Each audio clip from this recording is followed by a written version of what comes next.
Hey guys, how you doing today? Hope everybody's doing well. And SMAP here, doing another video on a custom folder I just received. And this one's pretty special to me only because I actually found it at the 2012 Blade Show. And I met the maker. His name is Jeremy Robertson. Very nice guy. He's an ex-commercial airline pilot turned knife maker, which I thought was kind of neat. A little bit off the cuff. I guess he retired himself from that. Young guy. He retired himself from that, decided to go into knife making. And I was just blown away by his knives. He had fixed bladed knives, few folders. And these are just no nonsense, take them to war, take them to the field, beat up kind of knives, but the attention to detail are on par with like Chris Reeve as far as, I mean, they're not, manufacturer quality awards, but the knife is tight as heck. And it just felt good in hand. I looked at it, decided I'd wait. I went ahead, turned around and ordered one from him, and I got it within a few days. And just a great knife. So I'll start showing it to you here. Titanium frame lock, and it's a really hard stone washed finish, which I really like. Did a fantastic job on it. Before even opening it, a couple of little things that I really like, for example, are the screws that are recessed into the frame. He has two standoff pins plus the stop pin, and the stop pin actually goes in, into the frame from either side. No play in the blade, anything like that. It's a heavy knife, even though it's titanium, because it's so thick. And I'm going to show some comparison knives when I get to that part so you can see. So I asked him for an extra strong detent early lockup, which is how his knives were to begin with at the show. But it's one of my pet peeves. I love, you can see it here too, how the blade just fills the handle.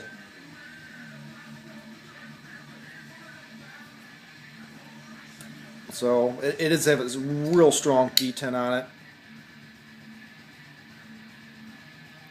Now this is a D2 blade, which is the second thing I really love about it. Of course, any cutting instrument you have, the heat treat of the steel is prime. It's what you need. Nice edge on there. See how it fits in the hand. It just feels so good. So I can't get a hold. You can kind of see the size of it there. Again, the blade is also stone washed. It's not bead blasted. It is a heavy stone wash. But I went ahead and put mil spec Tough Glide on it because it is D2, semi-stainless, 12% chromium. Didn't want to take any chances. The standoff pins, all the pins in the knife are, I think, 302 stainless. So you can basically dump them in salt water and it's not gonna rust on you. It's hard for me to tell. I haven't gotten there with a flashlight yet to see the bushings. I believe that they are nylon. They could be a phosphor bronze. Again, I haven't got in there close enough to be able to really see what's in there, and I don't want to break the knife down just yet. Here's a shot of the lockup on it. Not even covering the blade yet. Fantastic work. Show you the detent. Maybe you can hear this. I mean, it's even hard to get out. I mean, it's sticky. Of course, I requested this. Haven't weighed it yet. I'm gonna call it. 7 ounces. I'm going to call it 7 ounces. Definitely heavier than the large Sabenza. to me feels better in hand. I really like the way the Sebenza feels. I mean, the lock's in there, it feels great. And this has micarta insert, so it is missing some of that titanium that would normally add to a little bit of weight. But if I can get a shot of this, you guys can kind of see. But keep in mind, this does have micarta inserts, the Sebenza does. But look at the size difference between the blade itself and the titanium slabs.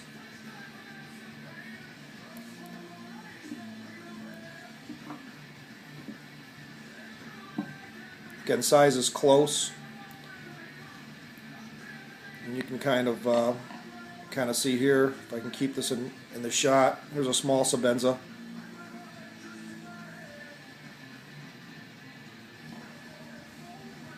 And then I just did a video recently of a new Microtech I picked up. It's a Bally song, so if you've seen that video, there's that knife. I gotta work on my video skills, guys. Sorry. So anyhow, you get the gist of it. But yeah, I'm very excited, man. I just want to push through a tree with this thing. The thickness of that D2 blade compared to the Sebenza.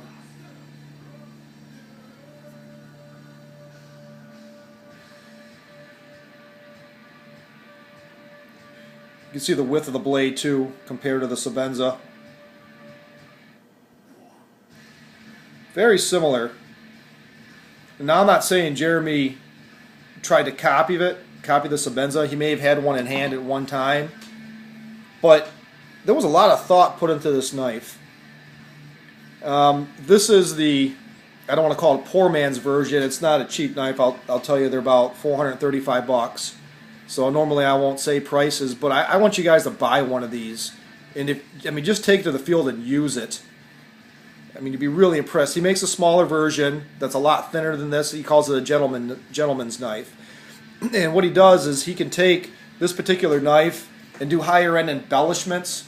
Maybe do a satin finish on the blade or something like that. He does work in Damascus, but I think that's for smaller knives, from what he told me. His fixed blades are just fantastic. So that's probably going to be my next purchase from him. In fact, I just talked to him yesterday. I was so enamored with this knife. Pocket clip is reminiscent of the Sebenza. Holds it. Kind of flat screws. There.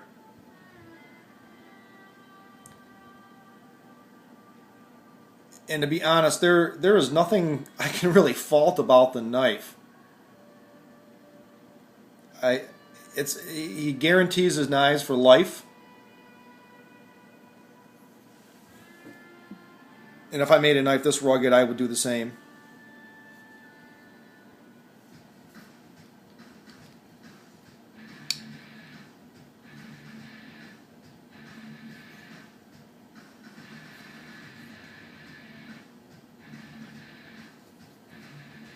Don't want to hit something when I'm opening it here, but man, if I can just get that thing to pop. Again, the lockup. Utter perfection. No need for a double thumb stud. Nice jimping on the back. And so this was so funny today. So I'm at work, right? And there's a buddy of mine, and it's just a work partner basically, but he's a friend. And so every time I get a new knife, I'm like, hey, check this out, Mike. So tell him, yeah, I got this new knife. Here, check this out, right? I says, but be careful, it's sharp, right? So he grabs it, he's checking it out, and he's like, oh man, this is a nice knife. And he's doing one of these and doing one of these. I'm like, hey man, be careful, Next thing I know, whoosh, yeah, he cuts himself. And he goes, damn, that's sharp. I go, yeah, that's why I said be careful, it's sharp. Blood all over my knife. He wasn't cut that bad, but I just had to laugh, I'm like, dude, really? Anyhow, so Jeremy Robertson, custom knife maker, nice guy. Look him up online. He's got a decent website. I don't know if it's Robertson CustomKnives.com or Jeremy Robertson. I can't really remember. In fact, hold on a second. Sorry, it's Calaveracutlery. So www.calaveracutlery.com. And this particular knife is called the El Patron D2 blade. So, hope you enjoyed the vid, guys. Thanks for watching. Take it easy.